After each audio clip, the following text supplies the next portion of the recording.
Thank you, Mr. Chairman. Mr. Kendall, it's been said that the Air Force is too small and too old to do what the nation asks it to do. And sending a fourth-generation aircraft to do a fifth-generation work is something that is not going to work. I know that the F-35 has been criticized by a lot of very prominent people, and this concerned me for some time now. The F-35, I believe, is the most capable and cost-effective fighter that's available out there today. But it's had problems, but there is no other aircraft that offers the capability and capacity of the F-35. Now, at least that's what we hear from the people who fly them. So I'd ask you for beginners here, do you agree with General Brown that the F-35 is a cornerstone of the Air Force fighter fleet for the future? Ranking Member Inhofe, the F-35 is the best tactical aircraft of its type in the world and will be so for quite some time.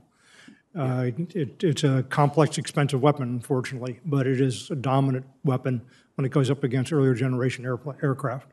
Yeah. Well, the concern I have is the complaints still come, and they're out there. And I remember, I've been around here long enough, I remember back in 1997 when we cut the F-22s. At that time, that was the first and only fifth-generation fighter we had.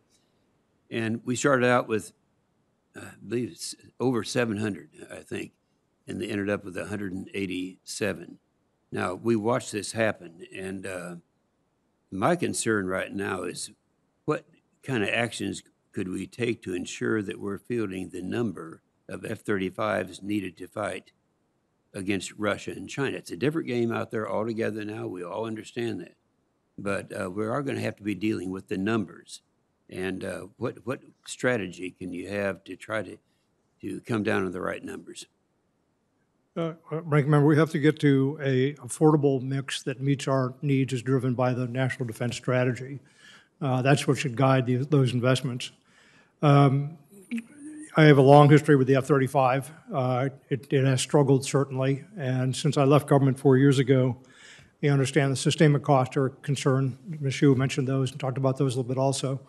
There is concern with the upgrade to the most recent version, and it's having trouble there, which I've heard about through press accounts only, and I'll have to take a look at if I'm confirmed.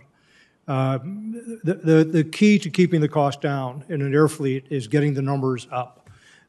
There's a very strong correlation between the size of the fleet and the cost to sustain that fleet. So if there were one thing that I think will drive costs down overall, it's continuing to buy. I know there's an issue with the total number that's been on the table for some years, what the requirement is. My own view at this point in time is that we're well short of that number, and that the issue that we should really be working on most is getting the cost down and keeping the procurement at a rate that makes sense. Yeah, I know the chairman covered that, and that's a concern that we all have. Now, Heidi Hsu, do you remember McAllister, Oklahoma? I sure do. They remembered you too. I was in McAllister. You got to hear this now. I was in McAllister on Saturday, and I mentioned that Heidi Hsu, because I knew that they knew you, was coming back, and they said Heidi Hsu is coming back. The only uniformed officer there was all excited about that, and he wasn't even there at the time that you were. So I have to say that last Saturday was Heidi Hsu Appreciation Day in McAllister, Oklahoma. Okay. Thank you. All right. Let me just ask you, because you have a background that you could answer the hard question to answer, and that would be, in which specific emerging technology areas are we behind or falling behind China and Russia? Senator Inhofe, it's certainly been a huge concern of mine to see how rapidly China has advanced its technology, especially in the area of hypersonics, in space, in AI, in microelectronics. Mm-hmm. I firmly believe that we as a nation need to work collaboratively together across our entire R&E enterprise to solve our toughest challenges moving ahead.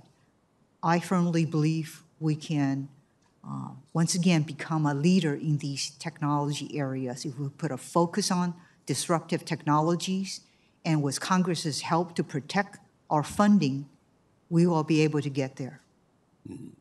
Well, thank you very much. I agree with that, and you commented, and so Mr. Kendall did too, on this document, and it's still worth a lot to us, right? Thank you, Mr. Chairman. Thank you, Senator Inhofe.